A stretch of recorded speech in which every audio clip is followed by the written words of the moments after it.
हाँ जी, आज हमने करनी है प्रोडक्शन थ्योरी चैप्टर 5। तो सबसे पहले प्रोडक्शन होता क्या है, प्रोडक्शन फंक्शन क्या है। प्रोडक्शन फंक्शन क्या है? Relationship between firms scarce resources and the output that result from the use of these resources।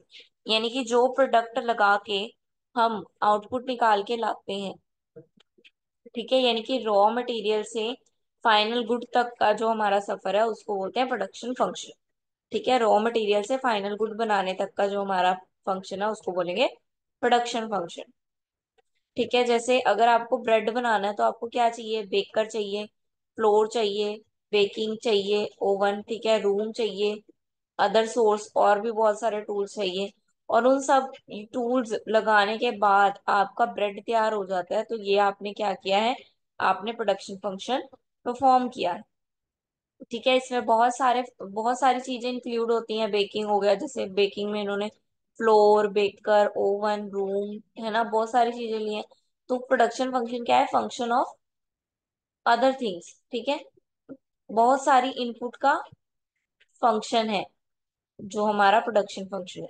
तो ये एक्स जो है that is input, Q is output. Output जो आएगा वो कैसे है? बहुत सारा इनपुट लगा के आएगा। ठीक है, तो output is coming with the help of so many inputs. ठीक है, इनपुट्स लगाने से हमारा आउटपुट आएगा। ठीक है, और ये इनपुट कौन से हैं? कैपिटल, लैंड, लेबर, ये तीन तो है ही है। इनके अलावा एंटरप्राइज और टेक्नोलॉजी। ठीक है, ईटी।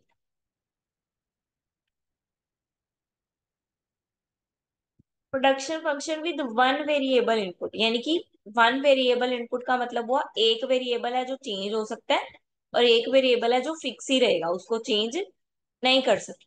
वन वेरिएबल इनपुट यानी कि एक ही वेरिएबल के इनपुट के साथ हम चल रहे हैं। Like capital output is equal to function of land and capital. उसने दो बोला। लैंड जो है that is your variable input. ठीक है, that is variable. Capital is fixed. के ऊपर लाइन लगी हुई है ना, it means capital is fixed. Capital constant है, इतनी ही रहेगी, कैपिटल नहीं बढ़ा सकते हो आप।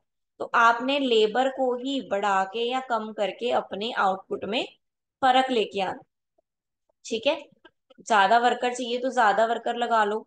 ठीक है, आउटपुट ज्यादा लेके आओ। ठीक है, वो डिपेंड करता है।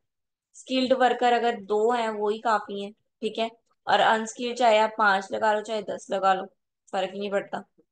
ठीक है, तो जितने वर्कर्स या जितने आप लेबर को आप चेंज कर करके लगा रहे हो, जैसे ये देखो एवरेज प्रोडक्ट, प्रोडक्ट कितना है? टोटल प्रोडक्ट भी जीरो है, लेबर भी जीरो है। एक लेबर लगाया तो हमारे पास टोटल प्रोडक्ट आया 10, एवरेज भी आया 10, मार्जिनल भी आया 10। पहले पे सेम सबका इक्वल आता है। फिर हमने दो वर्कर लगाए, दो वर्कर लगाने से हमें प्रोडक्शन मिली 28 यूनिट।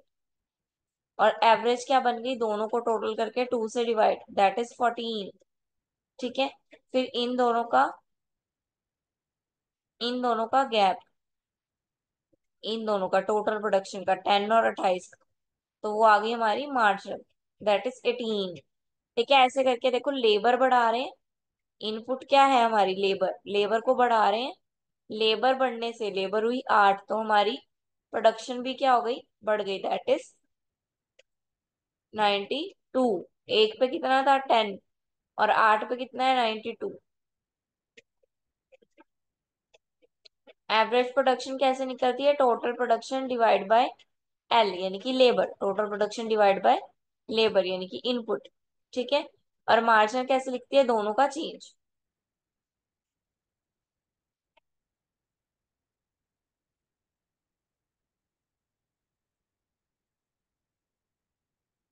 ये रिलेशनशिप है, रिलेशनशिप हमेशा ऐसे ही रहेगा। ठीक है, जब एवरेज कॉस्ट कम होएगी तो मार्जिनल कॉस्ट उससे भी कम होगी। ठीक है, एवरेज कॉस्ट कम है ना, ये देखो एवरेज कॉस्ट नीचे की ओर है, मार्जिनल कॉस्ट उससे भी नीचे है। ठीक है, फिर एवरेज कॉस्ट बढ़नी शुरू होगी, बढ़ी एवरेज कॉस्ट, मार्जिनल कॉस्ट उससे भी ज्यादा बढ़ गई। ठीक है, यानी कि एवरेज कॉस्ट से ज्यादा ही मार्जिनल कॉस्ट इफेक्ट करती है। एवरेज कॉस्ट कम थी, मार्जिनल कॉस्ट उससे कम थी। एवरेज कॉस्ट थोड़ी सी बढ़ी, मार्जिनल कॉस्ट एवरेज कॉस्ट से और बढ़ गई। फिर एवरेज कॉस्ट नीचे आना शुरू हुई, थोड़ी थोड़ी थोड़ी थोड़ी। मार्जिनल, सॉरी, और मार्जिनल कॉस्ट सीधा ही नीचे आ गई। ठीक है, जीरो से भी नीचे आ जाती है, माइनस पे आ जाती है मार्जिन। ठीक है, मार्जिनल कॉस्ट माइनस पे होती है लेकिन एवरेज कॉस्ट माइनस में नहीं जाती। लॉ ऑफ वेरिएबल प्रोपोर्शन,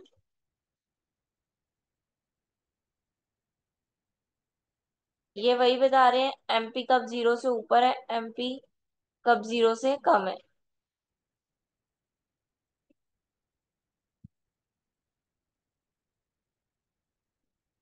जो ये पढ़ा, ये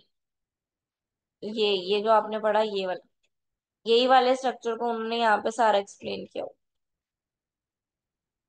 ठीक है, then production with two variable input, two variable input यानी कि अब दो इनपुट है हमारे पास, मतलब अब हम दो चीजें चेंज कर सकते हैं। पहले हम एक ही चीज चेंज कर सकते थे, अब हम दो चीजें चेंज कर सकते हैं। ठीक है, पहले हमने देखा ना कि ए के ऊपर लाइन लगी हुई थी यानी कि के फिक्स था। अब इन्होंने क्या बोला कि दो वेरिएबल इनपुट है यानी कि दो चीजें बदल लो। तो दो चीजें कौन सी, लेबर और कैपिटल, यानी कि आप दोनों को बढ़ा चढ़ा सकते हो लेकिन आपका आउटपुट क्या आएगा इससे, कांस्टेंट। अब आउटपुट कांस्टेंट है, आउटपुट सेम ही आएगा हर बार।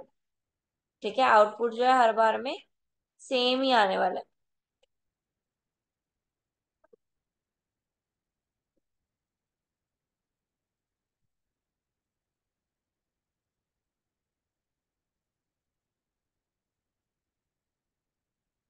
ठीक है, आउटपुट जो है हमारा वो सेम ही आएगा। हमने लैंड इतनी लगाई, लेबर इतनी लगाई, ये आउटपुट आया, लैंड लगाई, लेबर लगाई, तो हमारा ये आउटपुट आया।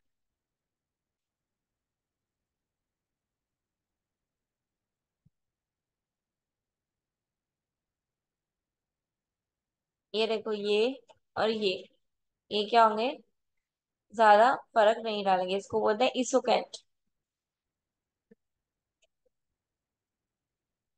IQ1, IQ2, IQ3, यही वाली, ये जो बनी हुई है ये इसोकेंट वन, टू और थ्री।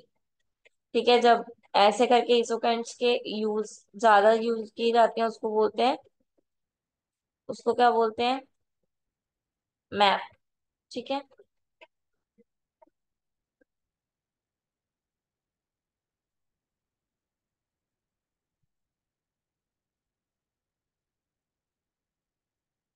इसके डिफरेंट डिफरेंट टाइप है इसोकेंट्स की, ये एल शेप हो गई। ठीक है, एल शेप इसोकेंट, ये क्या हो गई,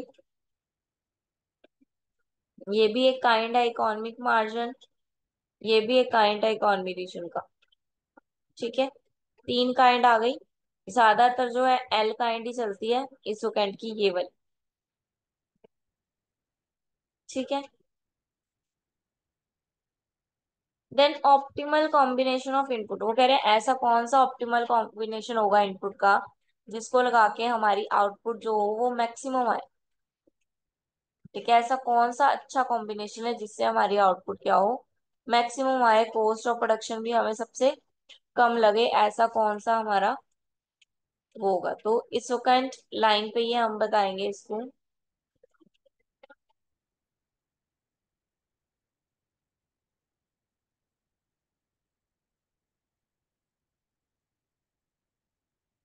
के यानी कि कैपिटल, एल यानी कि लेबर।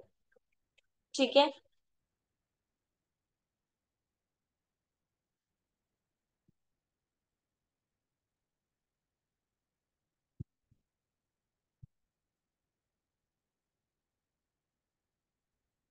ठीक है, पी यानी कि परचेज लेबर, के यानी कि परचेज कैपिटल, यानी कि कितना और हमें परचेज करना पड़ेगा कि हम कहाँ पे पहुंच जाएं, अपने एजुकेट रिजल्ट पे पहुंच जाएं, मैक्सिमम रिजल्ट पे पहुंच जाएं। ठीक है, अब क्लॉथ और फूड ले रहे हैं, दो चीजें ले रहे हैं ये। If only capital is purchase then the maximum amount that could be bought is by the point A. ठीक है, ए पॉइंट ये यहाँ पे, अगर हम सारी की सारी क्या कर देते हैं, सिर्फ क्या बढ़ा देते हैं, क्या बढ़ा देते हैं, कैपिटल बढ़ा देते हैं, ये कैपिटल की लाइन है, सारी की सारी कैपिटल बढ़ा देते हैं, और जो जो लेबर है वो जीरो ही रहने देते हैं, तो क्या होगा। ठीक है, और अगर हम सिर्फ लेबर बढ़ा देते हैं, ये वाली लाइन, और कैपिटल जीरो रहने देते हैं, ये बी पॉइंट, तो क्या होगा? ठीक है। देन ए बी को हमने ज्वाइन किया, हमारे पास बनी एक स्ट्रेट लाइन। तो वो जो स्ट्रेट लाइन बनी है वो रिप्रेजेंट करती है कि इस लाइन पे आने वाली कोई भी चीज वो क्या होगी, हमें ऑप्टिमम रिजल्ट देगी। क्या करेगी? हमें ऑप्टिमम रिजल्ट देगी।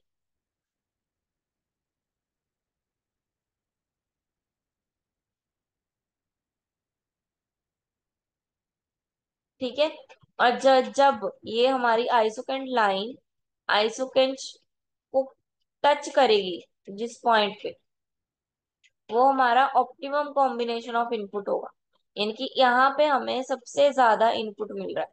यहाँ पे सबसे ज्यादा क्या मिल रहा है? इन सबसे ज्यादा आउटपुट मिल रहा है।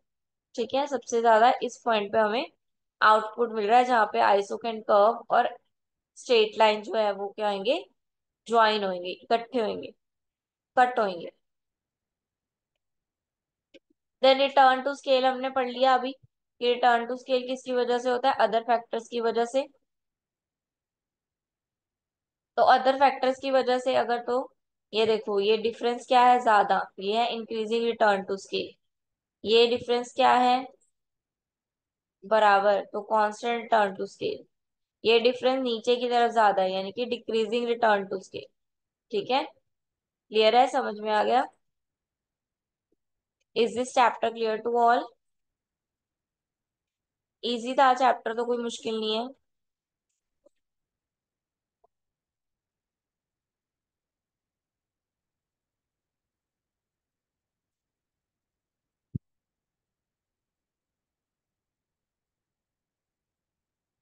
हाँ जी, चैप्टर क्लियर है। नेक्स्ट चैप्टर है हमारा market structure.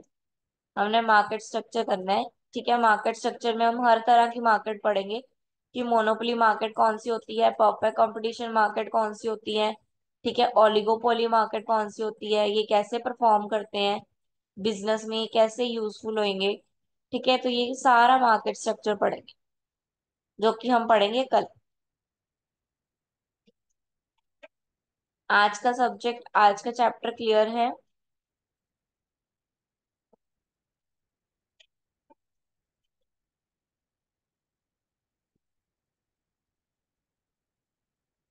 Okay, very good Pallavi. किसी को कुछ पूछना है किसी पॉइंट पे तो अभी पूछ सकते हो।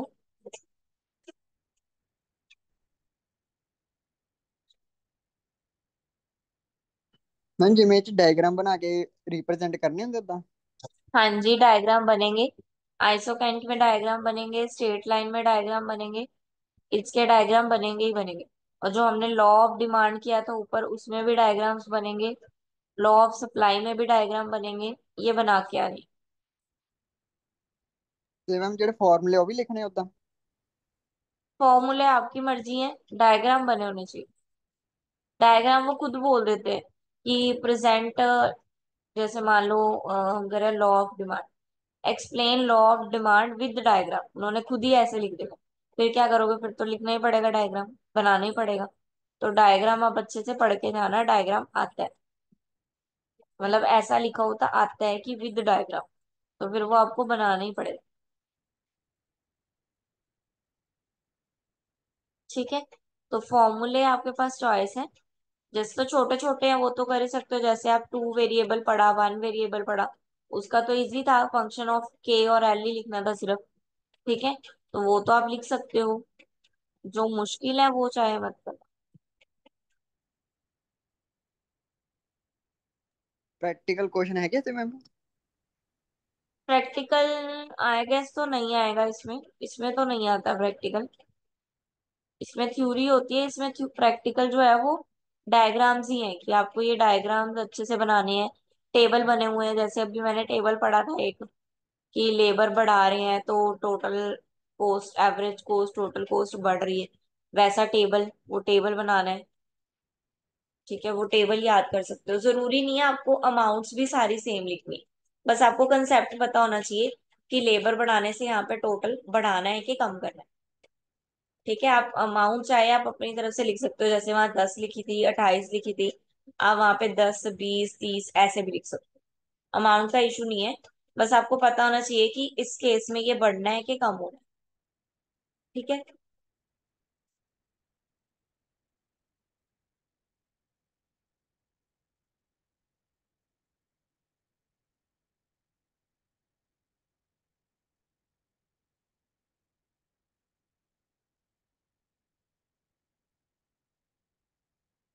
ठीक है, क्लियर है आज का सब्जेक्ट।